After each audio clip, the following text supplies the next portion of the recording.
Will it float? Will it float? So we've got all my fishing related 3D prints here, and we're going to see if they float. Throwback to Letterman for old people watching.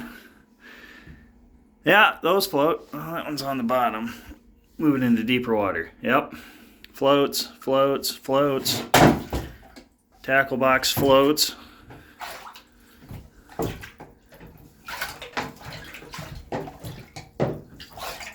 Yep, all that floats, and let's try this one with the plug out. Yep. Oh, then she sinks.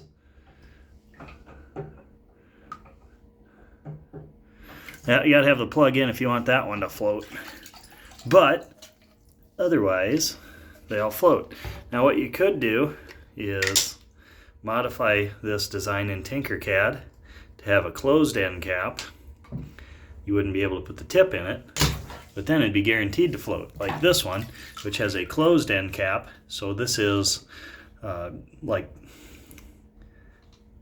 30% infill, 30% infill, 30% infill, 20% infill, 20% infill. So I could modify that. Well, I mean, if the plug's in, it floats, but yeah, anyway. That's the infill levels on all of them, and they all float. So, happy fishing.